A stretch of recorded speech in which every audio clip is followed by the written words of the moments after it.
ശബരിമല സ്വർണ്ണക്കൊള്ളക്കേസിൽ റിമാൻഡിലായ തന്ത്രി കണ്ഠരര് രാജീവരരെ കൂടുതൽ ചികിത്സയ്ക്കായി തിരുവനന്തപുരം മെഡിക്കൽ കോളേജ് ആശുപത്രിയിലേക്ക് മാറ്റി. ഇന്ന് രാവിലെ തിരുവനന്തപുരം സ്പെഷ്യൽ സബ് ജയിലിൽ വെച്ച് ദേഹാസ്വാസ്ഥ്യമുണ്ടായതിനെ തുടർന്ന് ആംബുലൻസിൽ ജനറൽ ആശുപത്രിയിലേക്ക് എത്തിക്കുകയായിരുന്നു. പരിശോധനയിൽ രക്തസമ്മർദ്ദം ഉയർന്ന തോതിലാണെന്ന് വ്യക്തമായെന്ന് ഡോക്ടർമാർ അറിയിച്ചു. ECGയിൽ കൂടുതൽ പരിശോധന വേണ്ടിവരുമെന്നും തന്ത്രിയുടെ കാലിന് നീരുണ്ടെന്നും പരിശോധിച്ച ഡോക്ടർ വിനു പറഞ്ഞു. മലപ്പുറം ആലത്തിയൂർ ഹനുമാൻകാവിൽ വഴിപാട് നടത്തി രമേശ് ചെന്നിത്തല. കാര്യസിദ്ധിക്കും ദോഷമകറ്റാനും ഗതസമർപ്പണ വഴിപാടാണ് രമേശ് ചെന്നിത്തല നടത്തിയത്. രാവിലെ 6:30യോടെയാണ് പ്രാദേശിക കോൺഗ്രസ് നേതാക്കൾക്കൊപ്പം രമേശ് ചെന്നിത്തല ഹനുമാൻകാവ് ക്ഷേത്രത്തിലെത്തിയത്. ഇവിടുത്തെ പ്രധാന വഴിപാടാണ് ഗതസമർപ്പണ വഴിപാട്.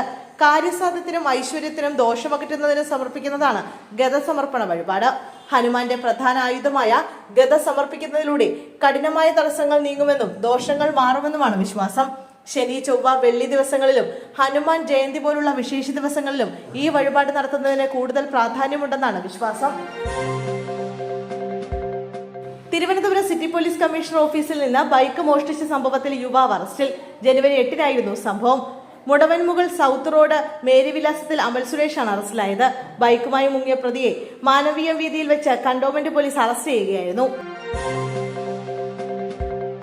രാഹുൽ ഈശ്വറിന് നൽകിയ ജാമ്യം റദ്ദാക്കണമെന്നാവശ്യപ്പെട്ട് പോലീസ് കോടതിയെ സമീപിച്ചു. രാഹുൽ മാങ്കൂട്ടത്തിൽ കേസിലെ പരാതിക്കാരിയെ യൂട്യൂബ് ചാനലിലൂടെ വീണ്ടും അധിക്ഷേപിച്ചെന്നും ഇത് ജാമ്യവ്യവസ്ഥകളുടെ ലംഘനമാണെന്നും ചൂണ്ടിക്കാട്ടിയാണ് സൈബർ പോലീസിന്റെ നടപടി. ജാമ്യം റദ്ദാക്കാനായി കോടതിയിൽ അപേക്ഷ നൽകി. കൊച്ചി കോർപ്പറേഷൻ മേയർ പദവി ലഭിക്കാൻ ലത്തീൻ സഭ പിന്തുണച്ചുവെന്ന് VK മിനിമോൾ. ലത്തീൻ സമുദായത്തിന്റെ ഉറച്ച ശബ്ദം സമുദായത്തിനായി സമൂഹത്തിൽ ഉയർന്നതിന്റെ തെളിവാണ് തന്റെ കൊച്ചി മേയർ പദവിയെന്നും സഭാ നേതൃത്വം തനിക്കായി പറഞ്ഞുവെന്നുമായിരുന്നു Kerala region Latin Catholic council general അസംബ്ലിയിൽ മേയറുടെ പരാമർശം. സഭാ നേതാക്കൾക്ക് നന്ദി പറഞ്ഞ മിനിമോൾ സംഘടനാ ശക്തിയുടെ തെളിവാണിതെന്നും പറഞ്ഞിരുന്നു.